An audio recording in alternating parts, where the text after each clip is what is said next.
नमस्कार, स्वागत है आप सभी का हिंदुस्तान 24 पर और मैं हूं आपके साथ विपिन चौधरी। जिस तरीके से मंदिरों में, मस्जिदों में, गिरजाघर में, गुरुद्वारे में उस परम पिता परमात्मा को याद करने के लिए लाउड स्पीकर बजाए जाते हैं। हालांकि अभी कोर्ट के आदेश के बाद लाउड स्पीकरों की आवाज़ कम कर दी गई है और कुछ धार्मिक स्थलों से लाउड स्पीकरों को उतार भी दिया गया है। आज हमारे साथ ज्ञानी हरजिंदर सिंह जी मौजूद हैं। इनसे बातचीत करेंगे और जानने का प्रयास करेंगे कि जिस तरीके से धार्मिक स्थलों पर लाउड स्पीकर बजते हैं, क्या उनसे किसी को परेशानी हो सकती है। ज्ञानी हरजिंदर सिंह जी, बहुत बहुत स्वागत करता हूं हिंदुस्तान 24 पर आपका। आपका भी बहुत स्वागत है जी। जिस तरीके से लाउड स्पीकर का मुद्दा अभी पिछले कुछ दिन पहले छाया रहा, तो आप यहाँ गुरुद्वारे में रहते हैं और ज्ञानी भी हैं, तो क्या कभी मंदिर की आरती से या मस्जिद की अजान से या किसी गिरजाघर की प्रार्थना से आपको दिक्कत हुई है? जहाँ तक लाउड स्पीकर का सवाल है, दरअसल ये जो सारे साधन हैं, ये जो है संदेश पहुँचाने के लिए है। धार्मिक दुनिया में जब धर्म की बात करते हैं हम, चाहे मंदिर हो, चाहे मस्जिद हो, चाहे गुरुद्वारा हो, अब इन पर जो लाउड स्पीकर लगे हुए हैं और बहुत समय से बज ही रहे थे, और अब ये जो उतरवाए गए हैं, दरअसल इसके पीछे बहुत सारे कारण हो सकते हैं और इसको उतार करके सही किया ये भी स्पष्ट नहीं किया जा सकता वे सही है, क्योंकि इनकी ज़रूरत भी है। अब सवाल ये उठता है, ये मतलब होने चाहिए या नहीं होने चाहिए। देखो, जब हम कोई गुरबाणी पढ़ते हैं, गुरु ग्रंथ साहिब जी नित्यनेम करते हैं, जैसे गुरुद्वारों में किया जाता है सुबह ही, और मंदिर में जो है सुबह आरती की जाती है, मस्जिदों में जो है अजान करते हैं लोग, तो उनका मकसद ये है कि जो सुन रहे हैं या जहाँ तक आवाज़ जा रही है वो जागरूक हो जाएं, उठ जाएं।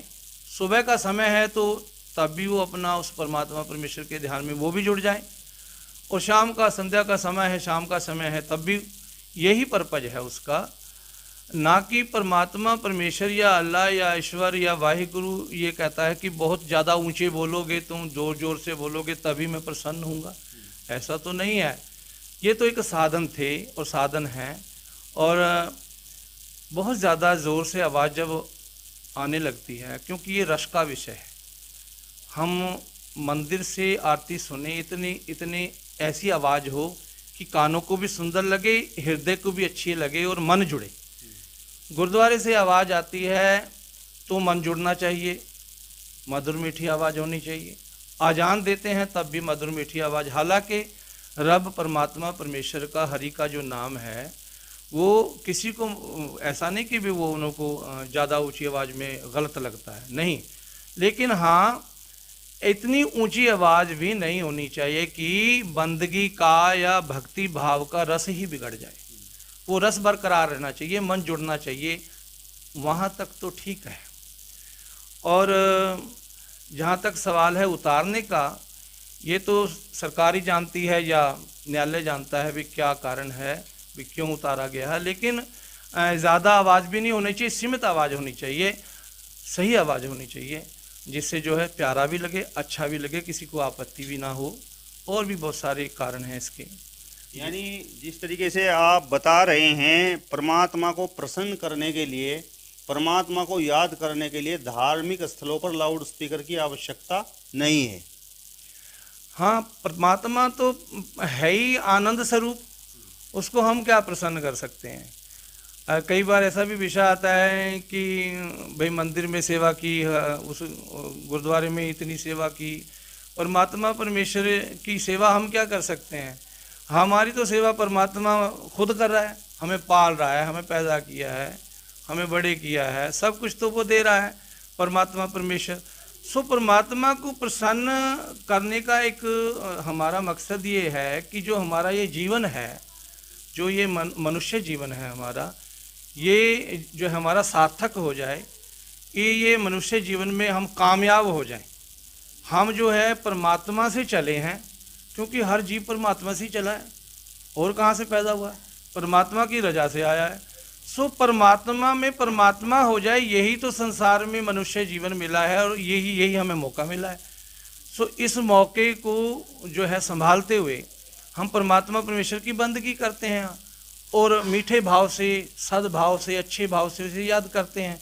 जब अच्छे भाव से हम याद करते हैं, उसमें आनंद आने लगता है। जब आनंद आने लगता है तो अंतर प्रसन्न होता है, अपना भी तो सुनने वाले का भी। अब सब में तो राम बैठा है, रब बैठा है, वाहिगुरु बैठा है। जब सब प्रसन्न हो गए, समझो परमात्मा प्रसन्न हो गया। तो यही कारण है, बस यही, इसीलिए उसको आराधा जाता है, जपा जाता है। सो परमात्मा तो है ही प्रसन्न, स्वयं प्रसन्न रूप है परमात्मा, जो है आनंद स्वरूप है परमात्मा। जिस तरीके से धार्मिक स्थलों पर लगे हुए लाउड स्पीकर पर आरती बजती है, गुरुवाणी बजती है, और प्रार्थनाएं होती हैं, अजान होती है, लेकिन इसके बावजूद कुछ लोग कोर्ट पहुंच जाते हैं। वो कहते हैं कि हमारी नींद में खलल पड़ रही है। क्या इस प्रकार के लोग धार्मिक प्रवृत्ति के लोग होते हैं?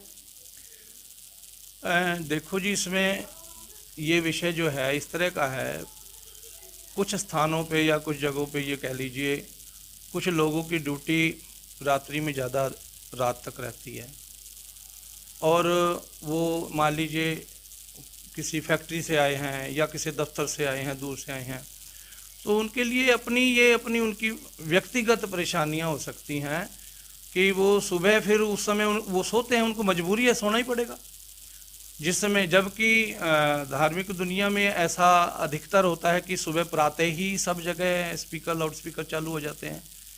तो वो किसी एक व्यक्ति के लिए या 10 व्यक्ति के लिए सोच के तो नहीं ये होता कि भाई अब इसको बंद कर दीजिए, ऐसा नहीं होता। लेकिन अक्सर ज़्यादातर ऐसा देखा है हमने, सबको पता है इस बात का, कि कुछ लोग ऐसे प्रवृत्ति के होते हैं कि उन्हें धर्म से तो लेना देना नहीं होता कुछ, ना ही उन्होंने सुबह उठ के परमेश्वर की याद में, वैसे वो कह देंगे कि परमात्मा तो सब जगह है, दिल सच्चा होना चाहिए। अक्सर आपने ऐसी बातें सुनी होंगी, व्यक्ति का मन सच्चा होना चाहिए।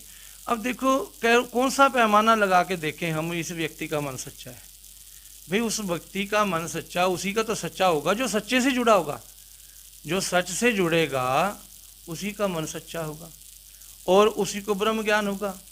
हमारे तो गुरबाणी में ये जिक्र आता है, मन साचा मुख साचा सोए, और ना पेखे एकस बिन कोय, नानक के लक्षण ब्रह्म ज्ञानी होए। जो ब्रह्म को, परमात्मा को पहचानता, ये लक्षण है उसके। सो बहुतात में लोग जो है अपने घरों में तो लाउड, वो जो है घर में जो यंत्र रखे हैं ध्वनि के, मान लीजिए उनकी तो आवाज़ पूरी होती है, या डीजे वगैरह बजते हैं, या ब्याह शादियों में उन्हें कोई दिक्कत नहीं होती।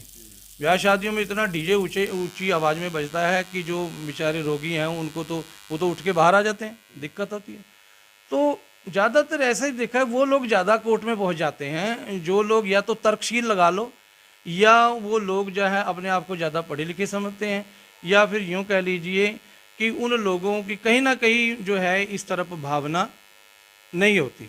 हाँ, मैंने पहले भी कहा कि परमात्मा परमेश्वर, भाई हम ऊंचा ऊंचा बोलें, चाहे वो जगराता हो, चाहे मस्जिद हो, या कोई भी हो, परमात्मा इस बात से प्रसन्न नहीं है कि भी तुम बहुत ऊंचा बोल रहे हो। इसका तो एक ध्येय है कि ये हमारी आवाज़ जो है संगत तक पहुंच जाए, लोगों तक पहुंच जाए, वो जागरूक हो जाए, बस ये मकसद है इसका। तो इसलिए धर्म को लेकर जिस तरीके से नफरती दानव खूब फल फूल रहा है, इसका अंत किस प्रकार से हो सकता है ज्ञानी जी? देखो, नफरत जो है, एक सीधी सी भाषा में व्यक्ति इस बात को समझे भी, जैसा व्यक्ति का अपना मन है वैसा ही दूसरे का मन समझता है। कई बार ऐसा होता है, अच्छे मन वाले, अच्छे विचारधारा वालों के साथ बुरा हो जाता है, क्योंकि वो दूसरे को भी अच्छा समझते हैं, इसलिए ऐसा हो जाता है।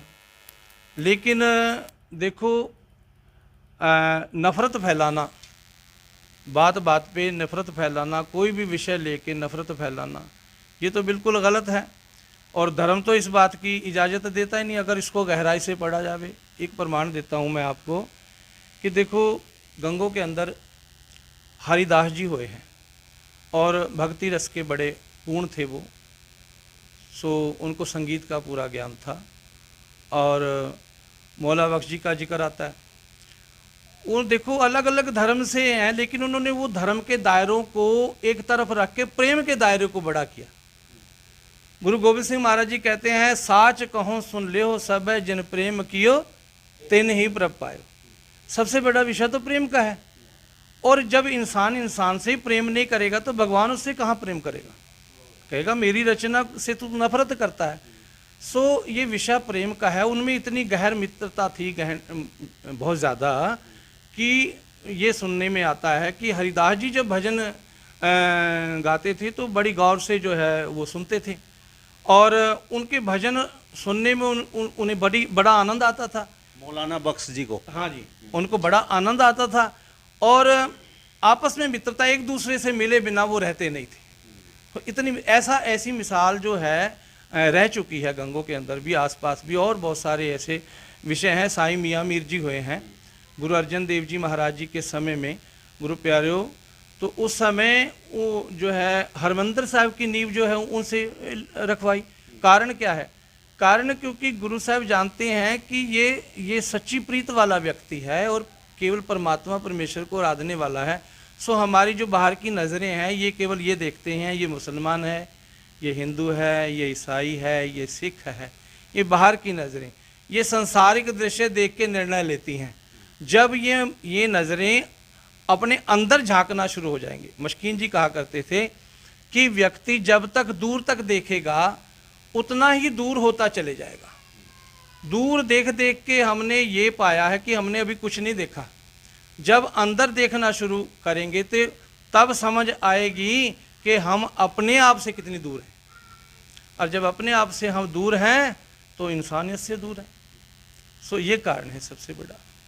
यानी ये जो नफरत रूपी दानव है, इसे प्यार, मोहब्बत और आपसी भाईचारे से समाप्त किया जा सकता है। जी बिल्कुल बिल्कुल, प्रेम तो बहुत बड़ी चीज़ है जी। जिन प्रेम कियो तिन ही प्रभ पायो। प्रेम तो बहुत ऊंची अवस्था है, ये कह लेने मात्र शब्द नहीं है। जो है जिन्होंने प्रेम किया है उन्होंने तो, जो छोटे जीव है ना, भक्तों ने छोटे जीव से भी प्रेम किया है। उन्होंने उनमें भी परमात्मा देखा है, उन्होंने उनमें भी परमात्मा परमेश्वर वाहेगुरु रब हरि अल्लाह देखा है उसमें। जिन्होंने प्रेम किया है वो सृष्टि से भी प्यार करते हैं, वो परमात्मा के जीवों से भी प्यार करते हैं, वो सारी रचना से प्यार करते हैं जिनके अंदर प्रेम है। चलिए ज्ञानी जी, बहुत बहुत धन्यवाद, आपने अपना कीमती समय हमें दिया। धन्यवाद, आप जी का भी बहुत बहुत धन्यवाद। वाहिगुरु जी का खालसा, वाहिगुरु जी की फतेह। चलिए, तो ज्ञानी हरजिंदर सिंह को आपने सुना, जिन्होंने कहा है कि नफरती दानव को प्यार, मोहब्बत और आपसी भाईचारे से समाप्त किया जा सकता है। फिलहाल इस वीडियो में बस इतना ही। अगली वीडियो में फिर आपसे मुलाकात होगी, तब तक बने रहिए हिंदुस्तान 24 के साथ। नमस्कार।